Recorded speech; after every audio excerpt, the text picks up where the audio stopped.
nos ha tomado a cada uno y nos ha derramado de su porción, de su aceite, para consagrarnos, para apartarnos, para que nosotros entendamos que hemos sido elegidos y tenemos una unción de realeza sobre nuestra vida. Yo creo que nuestra postura frente a muchas cosas de nuestra cotidianidad cambiaría.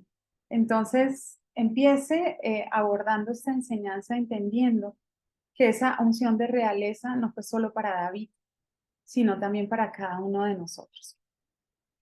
Entonces, quiero retomar un poquito de dónde veníamos en el capítulo 15 y cómo empatamos ahorita con el capítulo 16 con algunas notas curiosas. La Biblia siempre nos deja ahí como cositas chéveres para seguir aprendiendo cada vez más. Una es que hagamos un contraste entre la vida de Saúl y la vida de David, pero básicamente en un momento de sus vidas, que fue la forma en cómo fueron eh, ungidos o cómo fueron declarados rey. Si usted ve, Saúl, aunque obviamente Dios estuvo en el proceso, Dios está en el proceso porque le está concediendo al pueblo una petición casi que obstinada que ha pedido, que ha solicitado, porque quiere parecerse a las demás naciones. Entonces Dios dice, listo, pues si eso es lo que ustedes quieren, Dios no es un Dios de obligarnos, de manipularnos, sino de dejarnos en libertad. Entonces empieza, digamos, esa selección de este rey en ese escenario. Y cuando van a declarar a Saúl como rey, pasan dos cositas de las cuales yo no me había percatado. Una es que se acuerdan que él, cuando lo llamaron a decir que él iba a ser el rey y ya lo iban como a reconocer públicamente, ¿dónde se metió Saúl? ¿Sí? Saúl se mete debajo de, pues como de un de paja y se esconde, ¿sí? Y vemos que algunas de las cosas que fueron tenidas en cuenta para que lo escogieran a él era su parecer, era su porte de rey, como que encajaba con lo que el pueblo anhelaba o esperaba de lo que fuera un rey, de acuerdo a lo que ellos habían visto terrenalmente. Y número dos, ¿qué fue lo que hizo que Saúl se le quitara, digamos, la pena, la inseguridad, la baja autoestima, lo que sea, que ese día lo invadió cuando se metió debajo de la paja? Y es que si usted lee más adelantito, si no estoy mal ahí en el capítulo 15, dice que Saúl vence a los amonitas.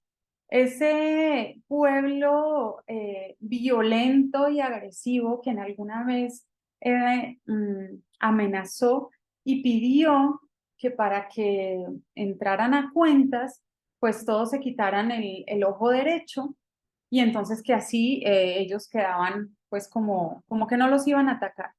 Y este pueblo entonces pide ayuda a Israel. eh, Saúl se llena de alguna forma como del Espíritu de Dios y sale a combatir y de alguna forma salva a esta nación de caer en semejante cosa tan horrorosa de tenerse que sacar el ojo derecho para poder, digamos, tener paz con sus enemigos.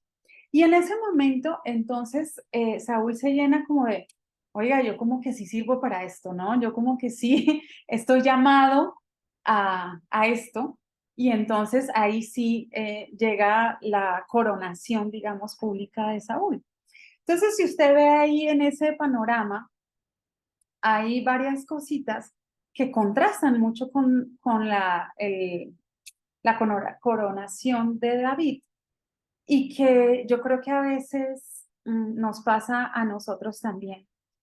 Vamos a ver lo que pasó con David. David fue como que Dios diciendo, bueno, ya el tiempo de Saúl terminó y le da instrucciones claras a Samuel y le dice, tú vas a ir a la casa de Elí, van a ofrecer sacrificio, allá vas a encontrar al que yo he escogido, ¿sí? Y le hace énfasis en no mires su parecer, ¿sí? Bueno, y eso lo vamos a profundizar ahorita más. Pero ¿qué es lo que yo quiero decirles? Y es que cuando nosotros empezamos ministerio, carrera, profesión, no sé, aspiraciones, camino al éxito, eh, como el desarrollo incluso, toda la parte que nosotros queramos de alguna forma como crecer o florecer, pero empezamos pensando que es como que, es que como que yo sí sirvo para esto, es que estos logros me confirman, que es que yo soy el duro, ¿sí? En algún momento se nos mueve el piso, se nos desvía el corazón y esa parte que Dios de alguna forma tenía, esos planes que Dios tenía, se pueden ver disueltos, ¿sí? Y nosotros podríamos fácilmente como Saúl ser como desechados del reino, desechados del reinado, perdón, desechados de este, como llamado, por decirlo así, del ministerio, sí, de algo que el Señor tenía, no seremos desechados como hijos, porque eso nunca se le negó a Saúl. A Saúl le dijo, es tu reinado el que termina, ¿sí? Es un rol, es un llamado, ¿sí? De pronto un propósito se pierde, pero no nuestra identidad. Y eso fue lo que Saúl tampoco tuvo claro en su momento. Otra de las cosas que son notas curiosas acá es que a Samuel le dolió. Samuel dice la palabra que él lloraba por Saúl a tal punto que Dios le dice, ya no llores más por Samuel, ¿sí? Digo por Saúl, ya no llores más por él, ¿sí? Eh, pero que es algo que yo quería retomar porque me parece que nosotros como servidores del Señor, como siervos, como personas que estamos de alguna forma también en el liderazgo o nos estamos preparando para algo que el Señor quiere hacer en nuestra vida, nunca dejar que nuestro corazón se endurezca a tal punto, porque yo creo que pues para Samuel era muy fácil decir, él ni siquiera me esperó para el sacrificio, o sea, eso fue lo que hizo que Saúl perdiera el reino, el reinado. Y, y realmente si nosotros vamos a ahondar en la palabra, fueron varias cosas, no fue solo ese evento. Entonces, tener ese corazón de Samuel, de que cuando las cosas que Dios tenía en su corazón, que él soñaba y se pierden de alguna manera, pues que nuestro corazón también se duela, creo que es importante para mantener siempre esa actitud de siervo, independientemente de la posición, ministerio, reconocimiento o fama que el Señor nos pueda llegar a dar. Otra de las cosas que es chévere conocer de este último empate de los textos es que finalmente Samuel tenía algo de temor cuando Dios le dice, ya yo he escogido otro rey, entonces ve y úngelo. Y Samuel manifiesta algo de temor porque él sabía ya quién era Saúl y sabía en el estado mental, emocional en el que se encontraba, entendía que él no estaba en la capacidad de recibir una noticia como esta y que por más profeta, digamos, que él fuera, él seguía bajo el dominio, por decirlo así, del reinado de Saúl, que todavía, entre comillas, era vigente ante el mundo, digamos, por papeles, todavía estaba así, y que lo podía en algún momento mandar a matar. Y como Dios le dice, le revela solo una parte de su plan. Le dice, mira, tranquilo, no te preocupes, tú vas a decir que vas a ir a hacer sacrificio a la casa de Elías, de Elí, perdón, creo que ahí me equivoqué, de Isaí, ¿sí? Y allí yo te voy a revelar el resto. Y me parece un tip muy importante cómo Dios se abstiene de darle toda la información, porque en este caso, la falta de conocimiento iba a proteger a Saúl, ¿sí? Y muchas veces nosotros queremos saber todo, ¿sí? De que el Señor nos revele todas las cosas de cómo va a terminar esto, para dónde voy, qué tengo que hacer, a dónde voy a llegar, ¿sí? Como tener todas las cosas seguras y tener la información clara, pero realmente Dios es tan sabio y sabía en el ambiente en el que se estaba moviendo Samuel, que le dice solo lo que él necesita saber, paso por paso, porque si él le revelaba todo y se levantaba Saúl, pues la cosa se iba a poner mucho más peligrosa. Mientras que si Samuel todavía no sabía ni siquiera quién era el que iba a ser ungido, pues eso era algo que lo iba a él proteger y que de alguna forma también incentivaba la dependencia de Samuel hacia Dios. Entonces, con esas cositas entramos a este capítulo 16, donde David es escogido como rey. Y aquí vamos a encontrar entre el capítulo 16 y 17 unos principios espirituales que así como estas historias, yo creo que marcaron nuestra vida desde muy chiquitito, así estos principios espirituales que están dentro de estas historias deben como regir y establecerse como de esos muros inamovibles en nuestra vida. Número uno, mejor es obedecer que sacrificar. Si alguien por favor me lee, bueno, esta pertenece a todavía al capítulo 15, primera de Samuel 15:22. Si alguien lo tiene por ahí, por favor me lo lee rapidito. Dice 22, y Samuel dijo, ¿se complace Jehová tanto en los holocaustos y víctimas como en que se obedezca a la palabra de Jehová? Ciertamente el obedecer es mejor que los sacrificios y el prestar atención que la grosura de los carneros. Porque como Ujú, pecado de adivinación es la rebelión y como ídolos e idolatría la obstinación. Por tanto, tú ujú. desechaste la palabra de Jehová, él también te ha desechado para que no seas rey. Listo. Excelente, Paz, muchas gracias. Ahí nos podríamos quedar el resto de la enseñanza, pero varias cositas que vale la pena resaltar y es como Dios dice prestar atención. Acuérdense que en el hebreo, prestar atención implica acción, ¿sí? Prestar atención no es como para nosotros aquí en el español simplemente ver la persona o lo que ustedes están haciendo aquí conmigo, seguramente, y es como estar tratando de escuchar y de entender lo que yo estoy diciendo. El prestar atención implica obediencia. Yo estoy disponiendo mi corazón para que lo que Dios ha dicho, lo que está en su palabra, yo lo ponga por obra, ¿sí? Y la grasa de los carneros era, digamos, de lo mejor de lo mejor. Recuerden que en ese momento no es como nosotros ahorita que necesitamos el aceite para la cocina y vamos a la tienda o vamos al supermercado y lo compramos. Y que ese aceite de alguna manera es manufacturado, ¿sí? Y bueno, es además ya comprobado muy tóxico para nosotros porque son, digamos, moléculas de químicos. Mientras que la grasa animal, y si usted ve el efecto de la grasa animal, esto ya es una cosa que está saliendo mucho en el boom, es de lo más saludable para el cuerpo humano. Y eso era de lo más preciado en ese momento. Entonces, por eso Dios hace esta comparación.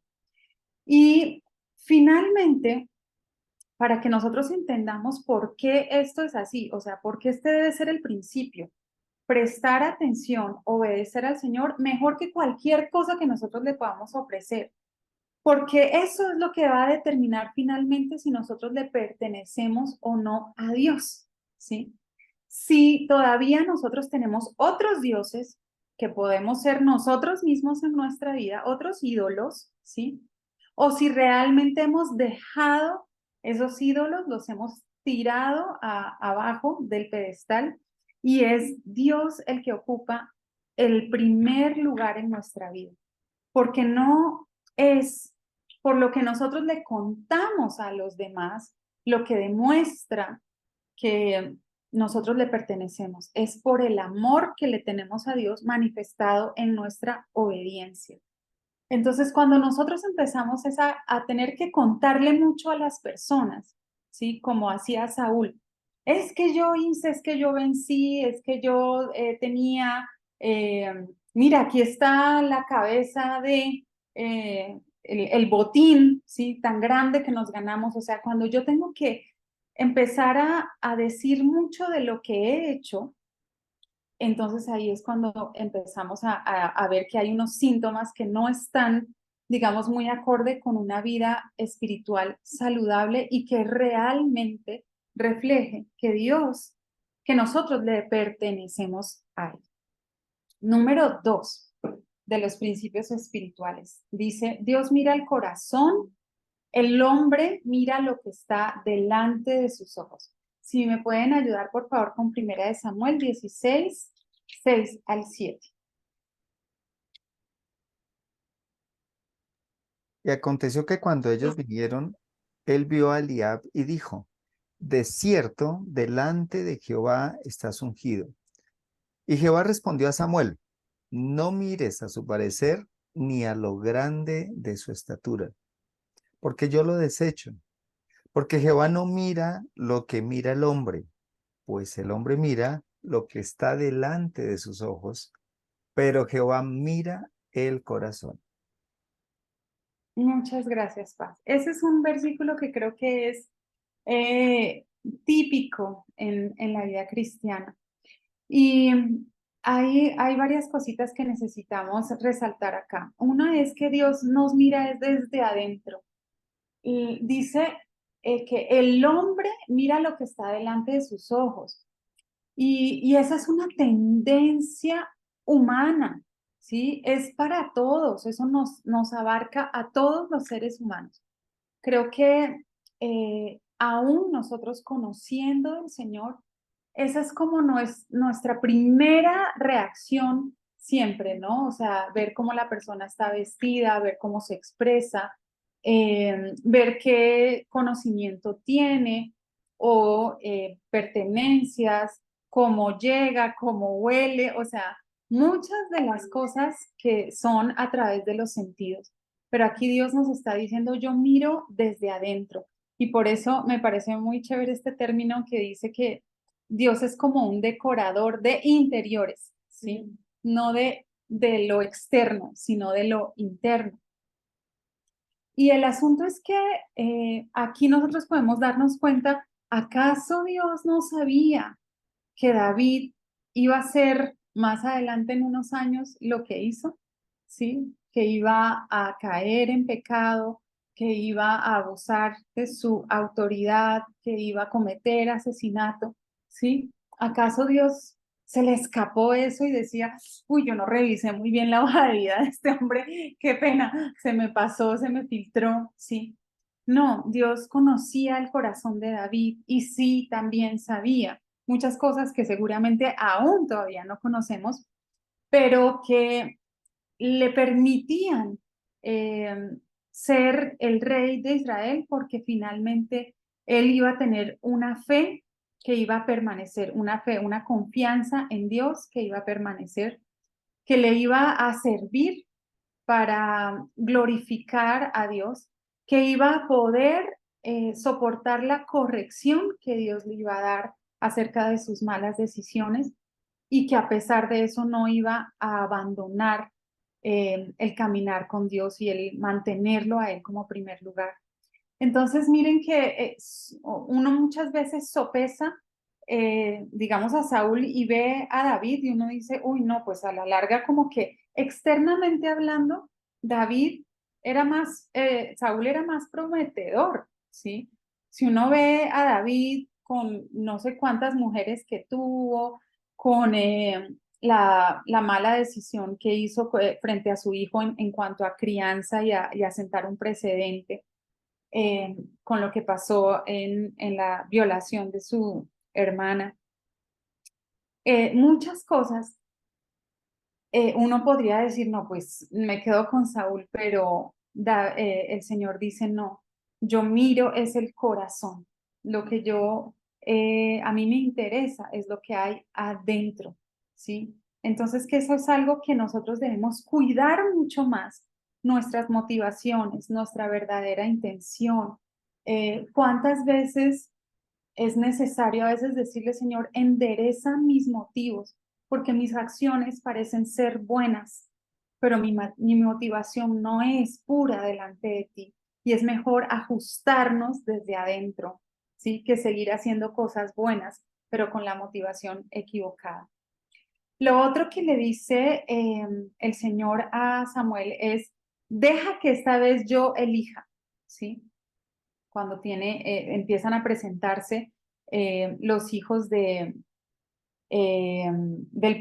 padre de David, ¿sí? Y una de las cosas que también me llamó aquí la atención es cómo este hombre, espérense aquí, lo vuelvo a retomar para que me grabe ese nombre, Isaí, el padre de David, ¿sí? Llega y cuando Samuel le dice, bueno, vamos a hacer sacrificio y le revela de que es en su familia y de sus hijos que va a surgir el próximo rey de Israel, me causa mucha como interrogante, ¿por qué si él sabía que David no estaba allí presente, él permite que empiece la reunión? O sea, de alguna forma en el corazón de Isaí había una subestimación ya hacia David, ¿sí? O sea, a él no le importó que David no estuviera. ¿Por qué no le dijo a Samuel, bueno, espérate, voy a llamar a David, que él está cuidando las ovejas para que pues puedas tenerlos a todos? Él estaba tan seguro que el reinado iba a ser delegado a cualquiera de los otros hijos, pero a David no, ¿sí? Que eso no le importó. Y en esa parte yo creo que sí, como padres nos tenemos que revisar, porque puede que nosotros en algún momento estemos subestimando el propósito y el llamado que Dios tenga para alguno de nuestros hijos, porque como nuestra tendencia es mirar lo externo, a pesar de que seamos convertidos, a pesar de que tengamos una relación con el Señor, esa es nuestra tendencia.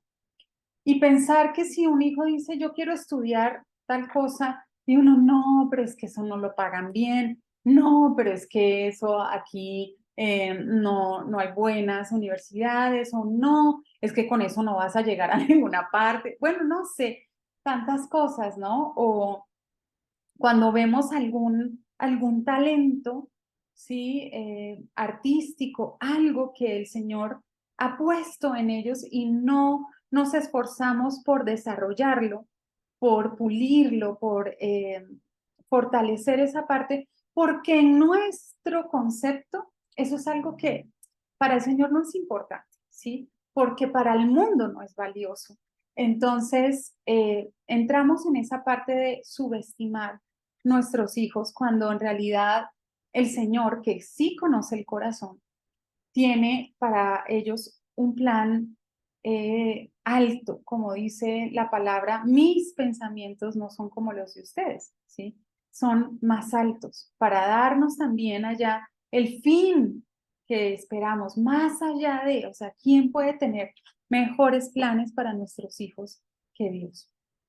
Y número tres, otro de los principios que necesitamos acá entender es que la identidad en Cristo es la base, que nosotros no podemos andar en la vida, pues cristiana especialmente, pero en la vida, con una armadura prestada, ¿sí? Dice la palabra que desde el momento en que Samuel vierte ese cuerno de aceite sobre David, Desde ese momento vino sobre David el Espíritu del Señor. Y es algo curioso porque también dice que en ese, como que pues, si fuera algo simultáneo, el Espíritu de Dios abandona a Saúl, ¿sí? Con esto no quiero decir que pues el Espíritu de Dios no puede habitar en todos al mismo tiempo, pero que es algo que viene esa unción de realeza sobre la vida de David de una forma especial. Y que aquí es donde les digo parte, les ilustro parte de lo que hablábamos ahorita de los dones, de los talentos que Dios le da a nuestros hijos.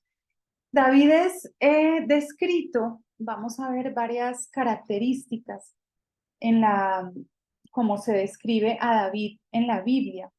Si ustedes, alguien me puede leer en Samuel, primera de Samuel 17, perdón, 16, versículo 17 al 23.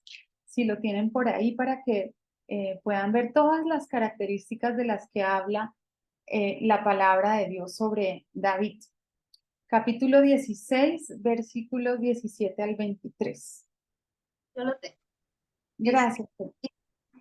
Y Saúl respondió a sus criados: buscadme pues ahora alguno que toque bien y traedme. Entonces uno de los criados respondió diciendo: he aquí yo he visto a un hijo de Isaí de Belén que sabe tocar y es valiente y vigoroso y hombre de guerra, prudente en sus palabras y hermoso, y Jehová está con él. Y Saúl envió mensajeros a Isaí diciendo: envíame a David tu hijo, el que está con las ovejas. Y tomó Isaí un asno cargado de pan, una vasija de vino y un cabrito, y lo envió a Saúl por medio de David su hijo. Y viniendo David a Saúl, estuvo delante de él, y él le amó mucho y le hizo su paje de armas. Y Saúl envió a decir a Isaí: yo te ruego que esté con David conmigo, pues ha hallado gracia en mis ojos. Wow, o sea, aquí sí parece que, mejor dicho, David fuera el paquete completo, porque además de todas las características, dice la Biblia que era hermoso, ¿sí? Y miren, dice que es valiente, que es vigoroso, hombre de guerra, prudente en sus palabras, hermoso. Jehová estaba con él, ¿sí? ¿Y qué era lo que veía Dios en su corazón? Que había una fe que no fallaba, que David amaba a Dios y confiaba en él y quería vivir con Dios y en armonía con él, ¿sí?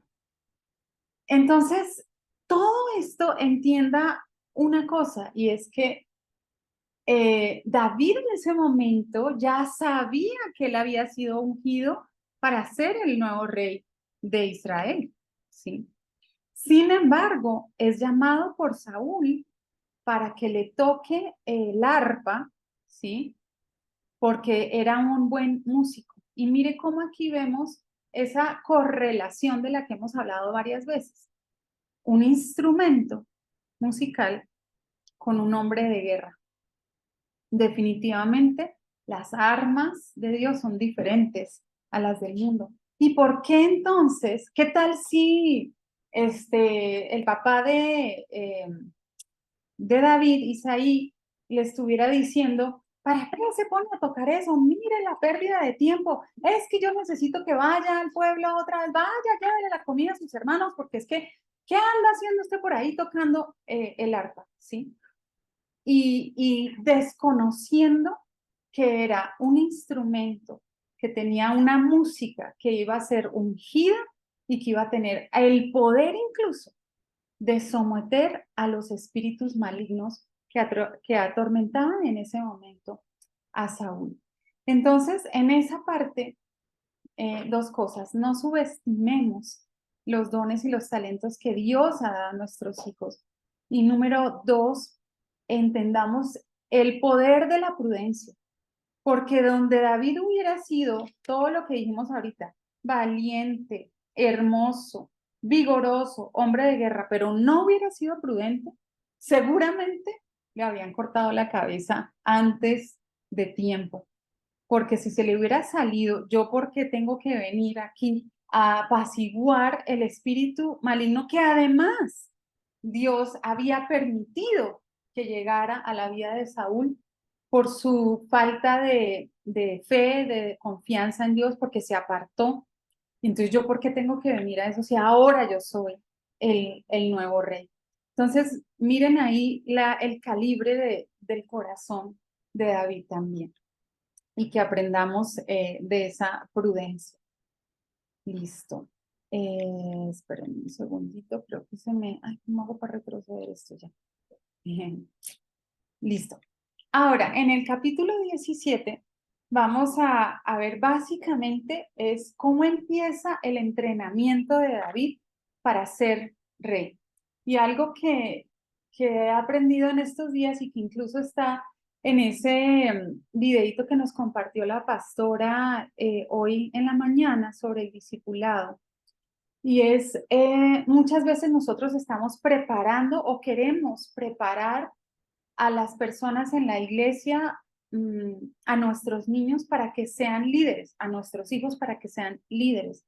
Pero realmente el entrenamiento al que empieza o se somete David para esto es un discipulado para que el carácter de Cristo sea formado en él y que las personas puedan ver a Dios a través, lo puedan conocer a través de David, también de su forma de gobierno. Entonces no es que nosotros no queremos que nuestros hijos sean líderes, sino que vamos a formar discípulos para que puedan asumir esas posiciones de liderazgo reflejando lo que Dios es, reflejando el carácter de Cristo. Primero es el carácter. Entonces, si alguien me ayuda, por favor, en 1 Samuel 17, el versículo 45, para que veamos allí la motivación.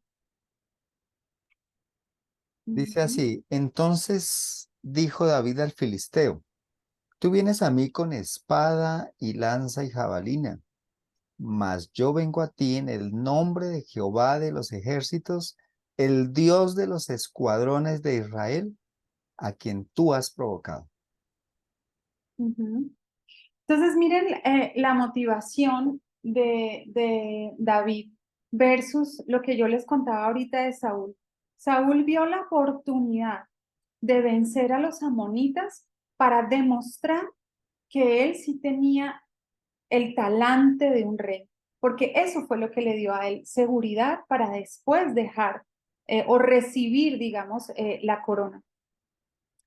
Y aquí vemos a David que él, digamos, se indigna, ¿sí? O sea, la motivación de él para ir a enfrentar a Goliat, uno, no fue idea de él. O sea, él no fue a la batalla, él no estaba ya diciéndole al papá, ay papá, déjeme ir, mire, que es que yo sí soy valiente, vea, que es que yo ya rescaté a las ovejas de la boca del oso y del león y yo puedo esos filisteos. No, él fue a cumplir una tarea que su padre le había asignado, ¿sí?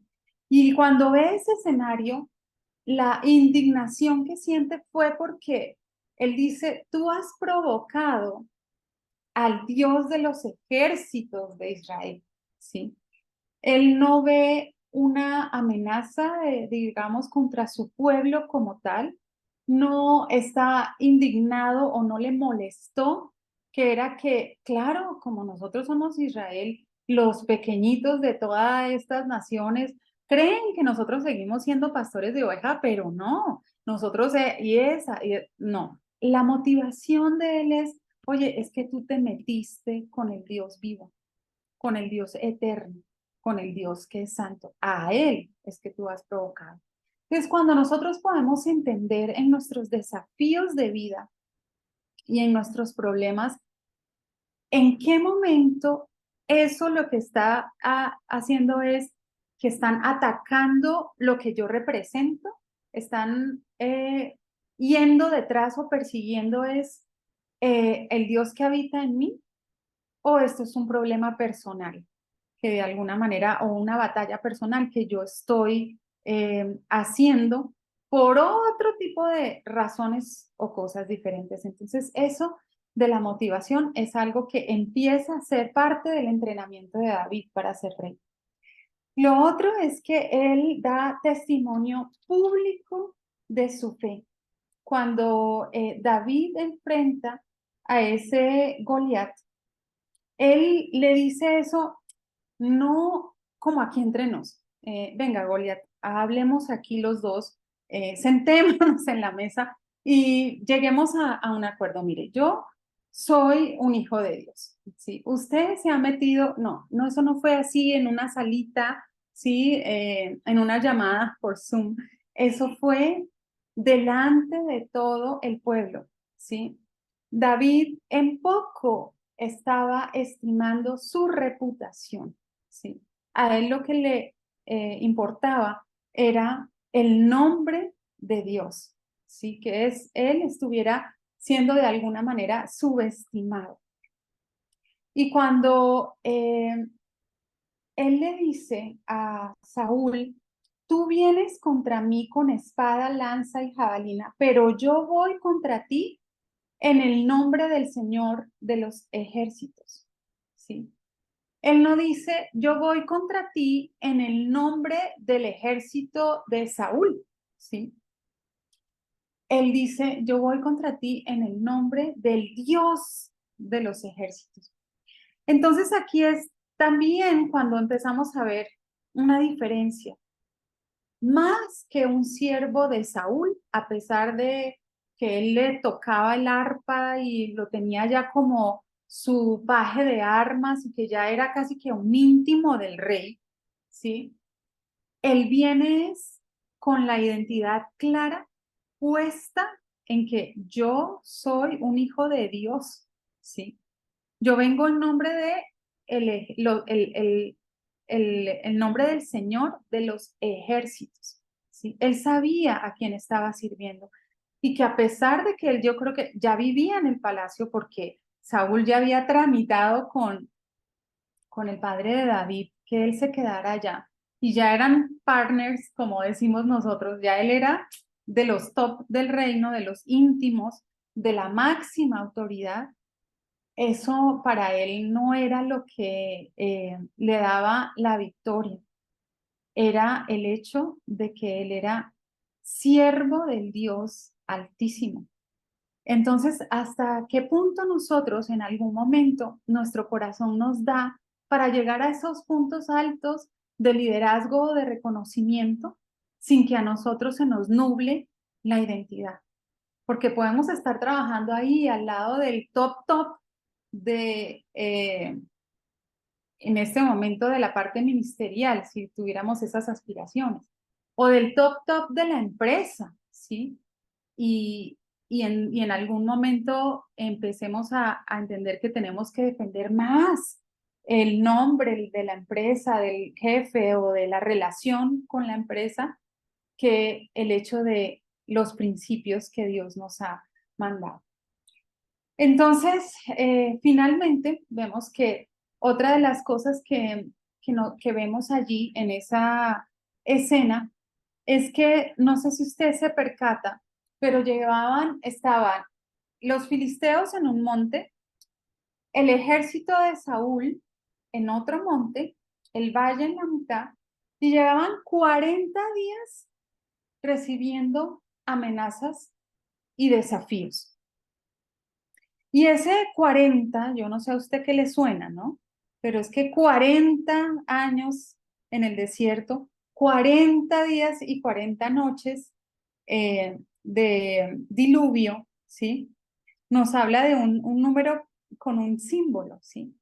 ¿Qué tanto nosotros a veces nos acostumbramos a que en la vida nosotros tenemos la lucha con ese mismo pecado, con el mismo escenario, la misma dinámica en la familia de, no sé, de gritos, de discusión, de división, el mismo estrés, la misma enfermedad toda la vida, el mismo mal genio, todo? O sea, él en su monte y yo en mi monte, pero no solucionamos el tema, ¿sí? No lo enfrentamos como es con las armas que Dios nos ha dado, sino que simplemente decimos, esta es la cruz que me tocó llevar, ¿cierto? y nos acomodamos en una vida que definitivamente no es para nada lo que Dios ha esperado para nuestra vida. Y ahí es donde vemos que Dios es un Dios de guerra también, porque uno podría decir, no, es que como Israel o Dios no es un Dios agresivo, ¿cierto? No iba digamos, a pelear, pero aquí lo que vemos es que David se levanta, entiende hacia quién son las amenazas verdaderamente y dice, este problemita no lo podemos seguir prolongando más, esta no es la forma en cómo nosotros servimos al Dios de Israel y este gigante, por más grande que sea, le damos fin en este momento. Y ya una de las curiosidades de esta historia que me encantó es, ¿alguien sabe por qué David toma 5 piedras? ¿Por qué no toma 4? ¿Por qué no toma una sola? ¿Será que David estaba diciendo, bueno, si por si acaso no le pego a la primera, entonces tengo estas otras 5? ¿O qué creen ustedes? A ver, por lo menos una persona que diga, ¿qué se imagina? ¿Por qué David toma 5 piedras? Este sí es uno de esos datos curiosos de la palabra. Sí. La verdad nunca me había cuestionado ni tampoco he leído qué significaría. Listo. Pues resulta, bueno, según este estudio, en el capítulo 21 de Primera de Samuel, en el versículo 22, se nos deja ver que Goliat tenía 4 hijos, ¿sí? Y que era muy probable que cuando él matara a Goliat, sus hijos salieran a defender, ¿sí? O a atacar al pueblo. Entonces, que muy probablemente esas otras 4 piedras estaban destinadas a defender, digamos, el ataque de los otros 4 hijos de Goliat. Y en esa parte, pues uno dice, wow, o sea, David de alguna manera no estaba contemplando la posibilidad de una derrota, ¿sí? Él tenía la fe y ahí es donde vemos nuevamente, Dios mira desde el interior y no mira lo que nosotros miramos. Sabía que era un hombre que confiaba plenamente en Dios para que su poder pudiera ser manifestado. Y finalmente, lo otro que vemos allí es que el Señor no salva con espada. ¿Por qué David finalmente no se pone la armadura de Saúl? ¿Sí? Uno, no peleamos con armaduras prestadas. Yo digo, mm, a uno a veces, y les confieso, me hubiera gustado en algunos escenarios en el pasado haber podido transferir mi fe como una vacuna, como una inyección, que yo decía, Dios mío, es que a mí me gustaría poder a mis hijos darles de esa fe, ¿cierto? Que tú me has dado, pero esto es personal e intransferible. La espada, la forma de batallar, de luchar, es diferente con los principios bíblicos, pero tiene un estilo diferente. Y el Señor no salvó al pueblo con espada. Y por eso Él coge un instrumento tan rudimentario como puede ser una onda y dirigir esa piedra a donde tenía que llegar. Entonces, cada uno necesita de alguna manera desarrollar esa forma de batallar y que no siempre va a ser la misma, no es una fórmula, ¿sí? Vamos a hacerlo siempre de la misma manera. El punto acá es que eh, si nosotros vemos con qué fue que venció finalmente David, ¿con qué creen ustedes que venció? ¿Cuál fue el arma que hizo que David venciera en ese momento a Goliat, que lo enfrentara y que pudiera vencer? ¿Era su habilidad con la onda?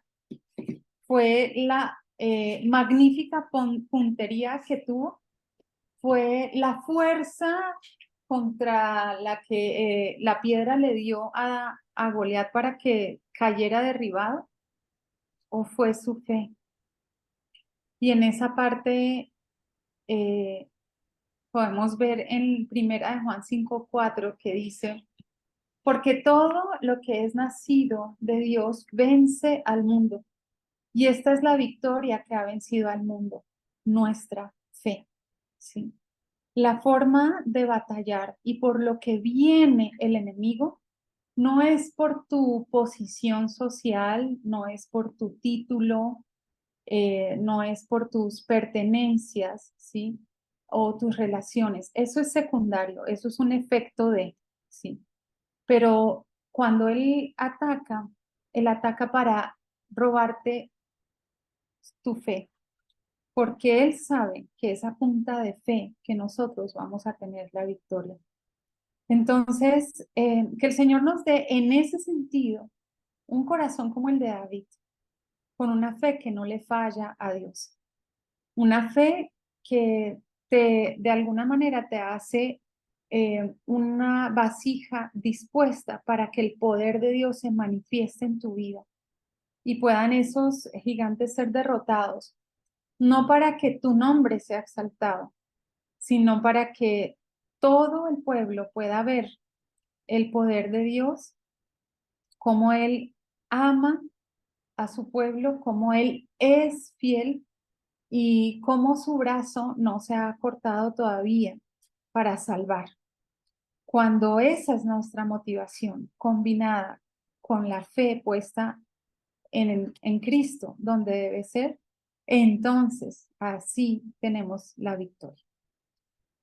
Y esa era la enseñanza que teníamos para la noche de hoy, y Dios los bendiga.